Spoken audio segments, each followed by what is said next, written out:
What's good, everybody? You know who it is. It's your boy, Money Trades, and I'm back again with another video. So let's just jump straight into it. Let me do a quick price action breakdown for you guys. Let you know why I entered the trade and what made me enter the trade. So let's go ahead and start off with we got a break above the low. So we had a break above the low with a 15-minute bullish candle. When I see the break of structure, then I seen it place a 15-minute order block, also a 15-minute fair value gap. I said, perfect, this is my setup. So, breaker structure, 15-minute order block, and I hopped in at the 15-minute open. Now, let's just jump right into it. Looking at this trade itself, you can obviously see that it looks like it's going down. It looks like it's moving in a downwards movement, a downwards bias. But on the bigger time frame, price is actually pushing up. It's just rejecting that area.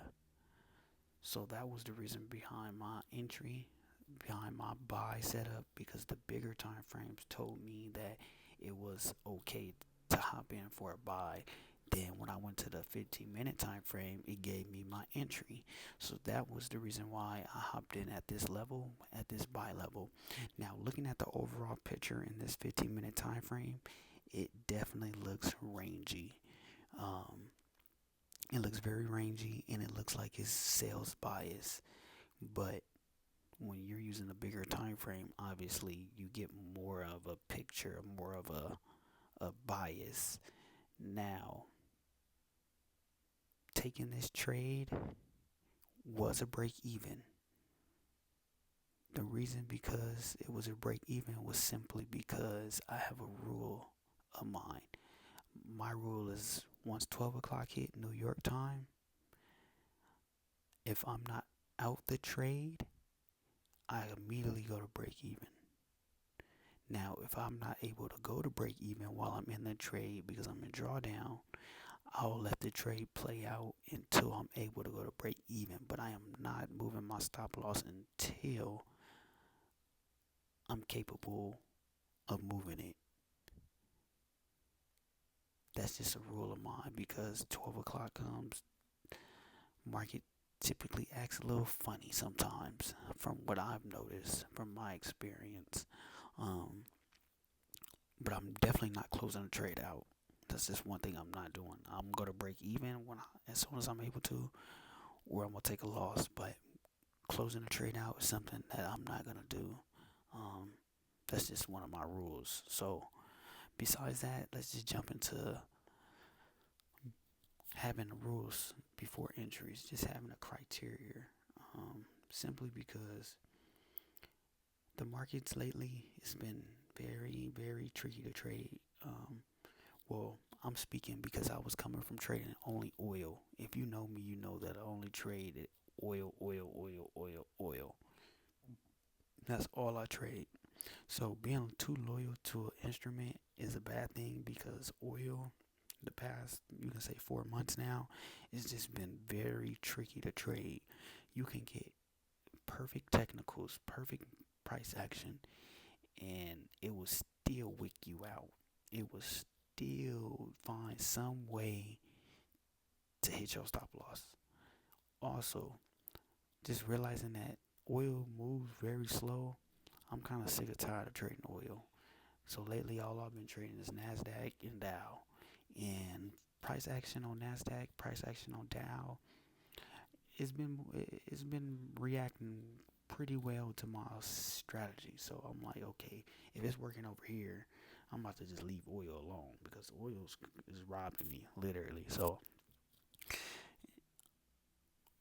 moving forward, just having a rule set when you're trading something where you can follow your rules is very crucial. I had to learn to get the hell out of that 5 minute, 3 minute entry time frame. It works, yes, but for the first initiation of the trade, I'm no longer entering in anything below 15 minutes on my entry. It's either 15 minutes or higher.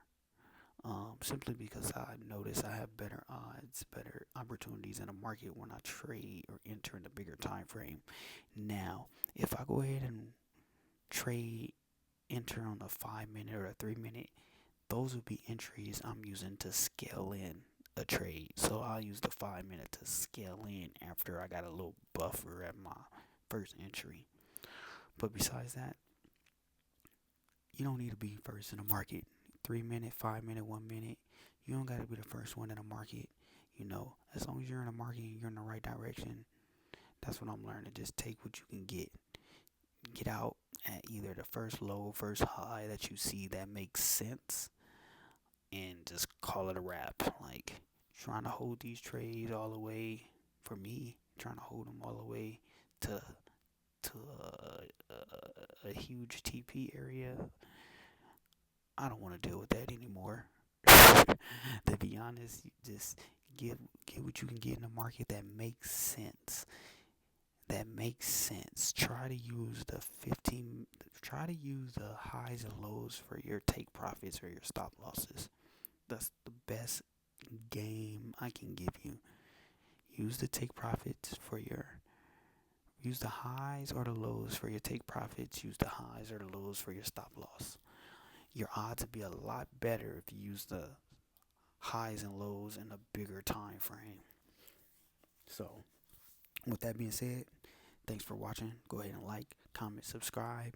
I'm going to try to post another video this week, depending if the market gives me opportunities. I'm going to stay accountable and being transparent when I trade, whether it's wins or losses. I'm going to be posting anytime I hop in a trade. I owe that to myself and I owe that to my subscribers. I noticed I just been posting a lot of wins or break evens. I'm going to start posting a loss too. It's just those losses really be hurting sometimes mentally. So with that being said, thanks for watching. Peace.